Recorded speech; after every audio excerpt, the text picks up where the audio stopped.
Hello, welcome to Sculpting Handmade. My name is Patrick. I'm so glad you're here. I'm joining you from my apartment today where a bunch of my sculptures are sitting and where I do most of the work that I do.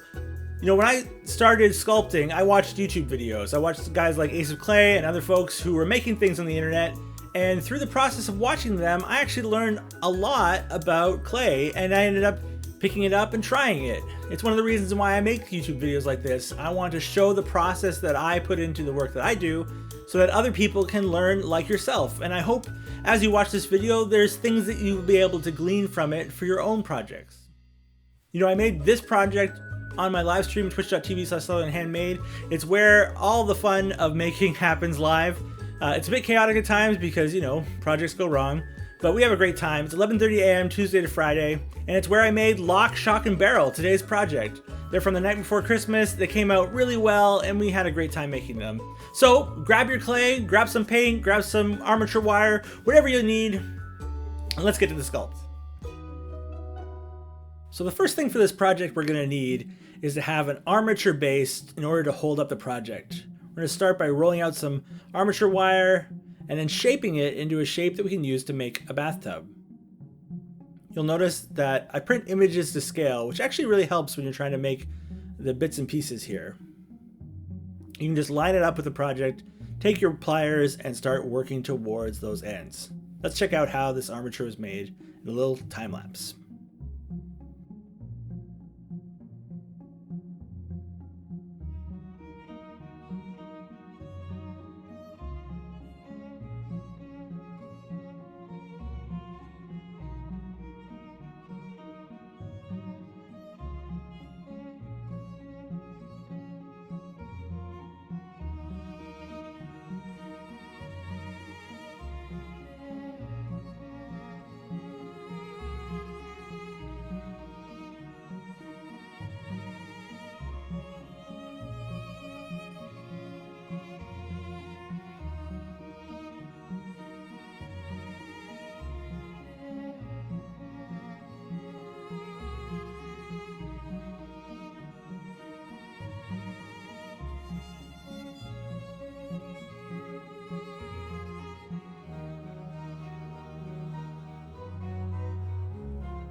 Once I had a foundation that stood, I used some aluminum foil to bulk it out, and then used a thin layer of clay to cover that aluminum foil and make sure that the project was ready to take more clay.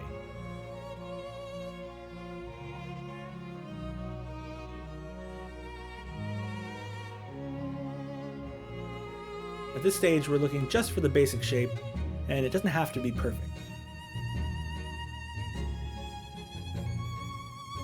I begin to cover up the legs with a little bit of clay as well, just so that every piece of foil and metal is no longer exposed, so that we can continue to refine each piece of the project towards its final end. As you're working on a project, you don't need to start with perfection, you need to start with general shapes and work towards finer and finer details. Once everything was covered, it was time to bulk out the body of the tub with clay in order to get the shape closer to what we wanted.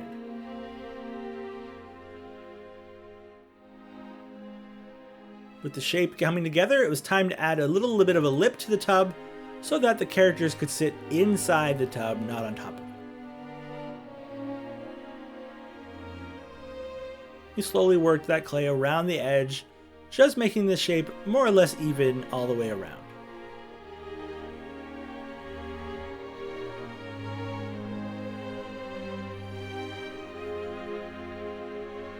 Once I was happy with the basic shape, I took a roll of clay and began to blend it into the side, keeping a little bit of it overhanging for the edge of the tub.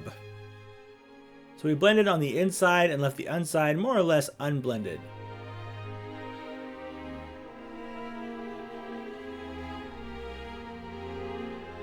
Now to add some detail to the feet, I took a small snake of clay and rolled it around the foot. We put the seam of this connection just behind the leg. Once they all had that connection, it was time to make some feet. We blended in a small foot shape, added 4 toes, and blended those toes into the core shape of the foot. Did that 4 times. Now that the tub was done, it was time to work on the bodies of the various characters. So I made 3 bodies shaped to the scale images that I used.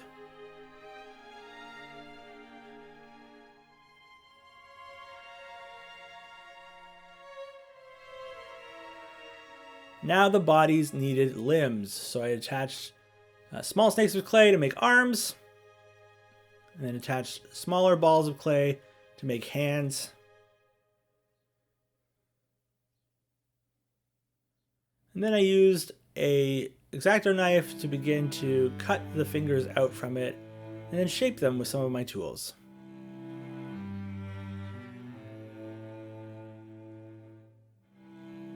Once I did this for one character, I did it for the next and the next. This character didn't need hands because he was going to sit lower in the tub, but he did need his skeleton shirt, which I decided to raise from the body and apply little tubes of clay and a dot to make the shape just right. And finally, for the little devil child, we just needed him to have a much more aggressive stance with his arms at the side and a little hand attached as well.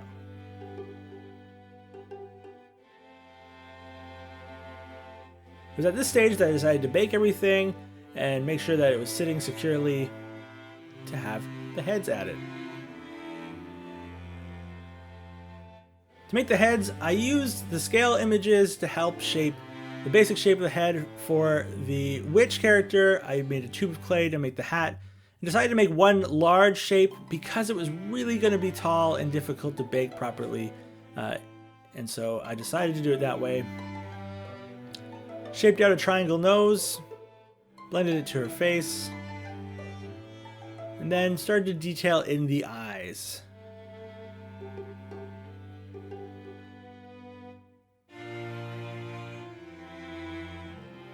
Take this process slow by slowly adding the detail we want to the eyes and then increasing that detail when we feel like both sides are in the right spot.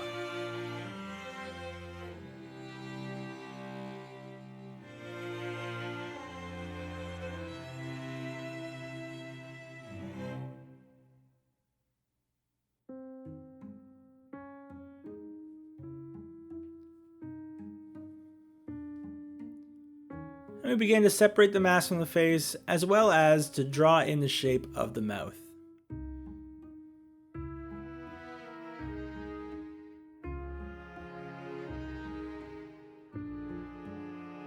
Because these characters were wearing masks, I needed to go around, separate the mask from the head by just sort of pushing away clay from that edge. It was time to add some hair. I made some snakes of clay that I blended just above the line where the mask started. Once I had full coverage around the sides and around the back, it was time for me to start working on the brim of the hat. So I stretched out a flat piece of clay and slowly worked it in order to make a circle, much like a brim, and then applied it along the top of the hat. Made sure that it fit in a nice place and it looked right. And when I was happy, it was time to blend that into the core of the hat. And just like that, we've got the head for our character. This head needed to bake separate from the body because it was too heavy, so I put it on some aluminum foil and got started on the next project. Rolled out a head for our skeleton boy, poked in some eyes,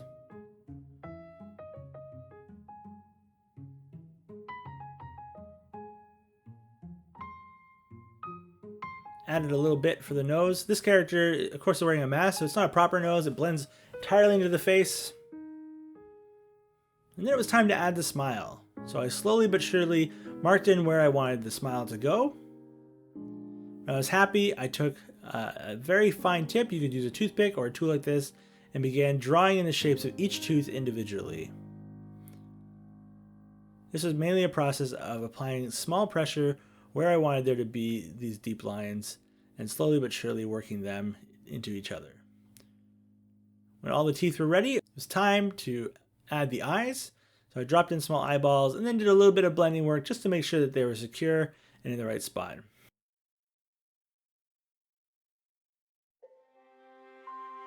I separated the mask from the face, similar to the last time.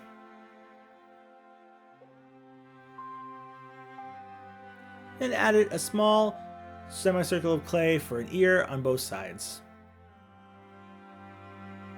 I was happy with the ears. I made lines along the head for the hair using my fine tool, and then came back with a softer tool just to make sure that there were less sort of very deep straight lines and more sort of curved. And with that, he was ready.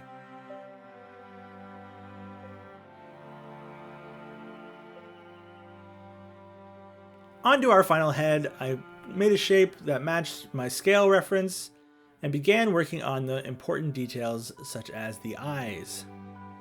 Again, we slowly mark in where we think the eyes are going to need to be, and then as we're happier and happier, we go deeper and deeper to their final position.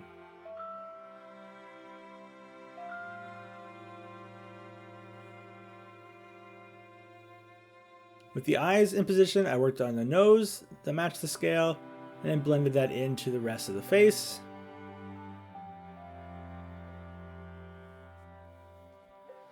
And then began marking in where the mouth would go, similar to the previous head.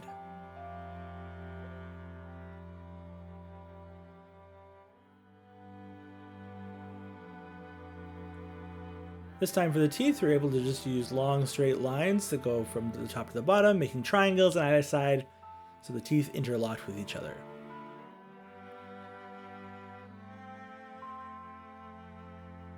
And then we added the hair. We made small little droplets of clay that were sort of long triangles and blended them into the head, matched them on both sides.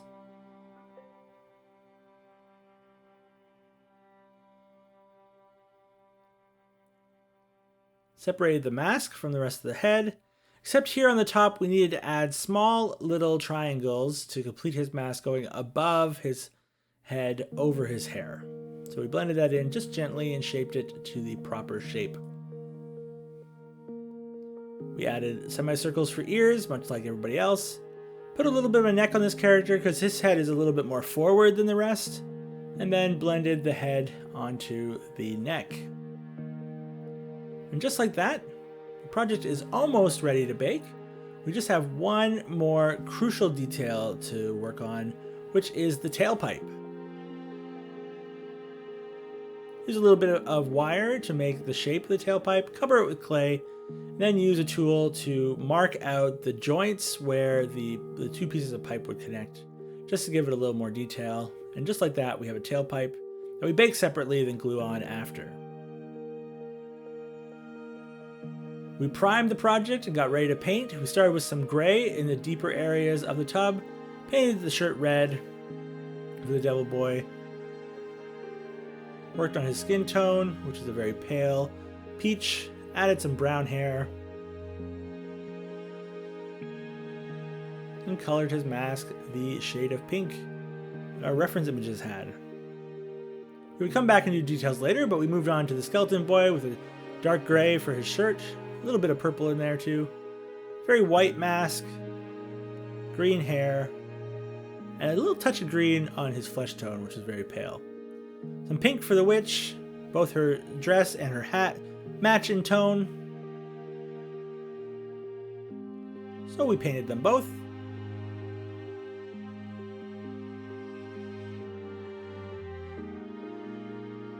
We gave her mask a hint of green, her hair a little bit of black,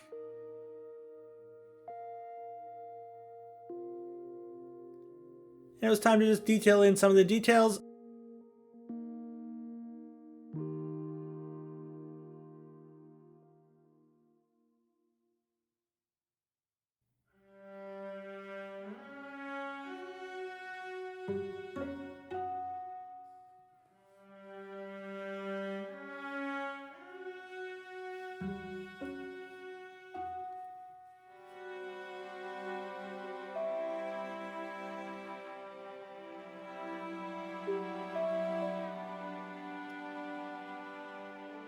We of course need to finish painting the tub gray as well.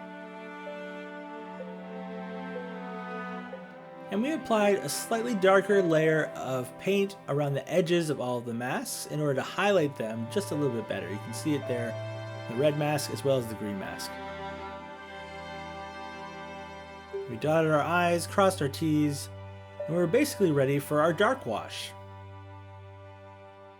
So we used a simple dark wash, and what we did was we covered the entire surface in this dark wash and then used paper towel to wash away areas that would be at the top. This allows for some areas to remain extra dark while other areas take a little bit of darkness but not the full forest. And we did this all over the project, on each of the children's faces as well as the bodies and the tub itself.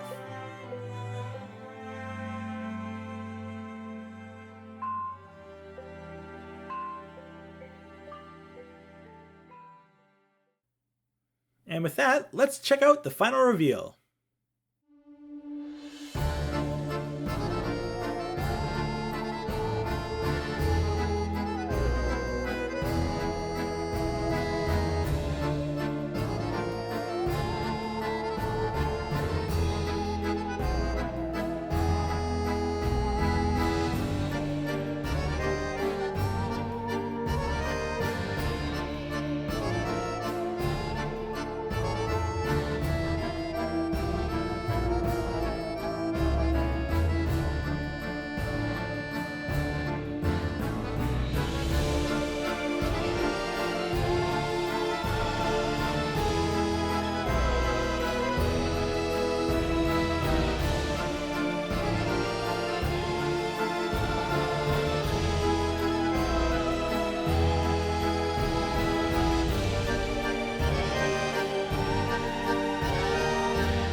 And with that, we've got our Nightmare Before Christmas lock, shock, and barrel here. I'm so happy with how this turned out. The dark wash really took to this piece. And yeah, it puts a smile on my face, and it really captures that Nightmare Before Christmas vibe. If you like it, please let me know in the comments below. If you see anything that I can improve on, I'd love to hear it, both in video editing and, of course, in the projects themselves. We, of course, streamed this project at twitch.tv/southernhandmade, 11:30 a.m. Eastern Daylight Time, where we make all of the projects we do here on the channel. I'd love to see you there. We're making a little community of artists and having a great time just hanging out. So please come check it out. Of course, there's lots of videos here on the channel where a bunch of these projects were made. Feel free to poke around, find something that you like. There's lots of Pokemon, lots of busts of cool people, and yeah, we're making more projects every day, so make sure you subscribe. And of course, till next time, keep being awesome.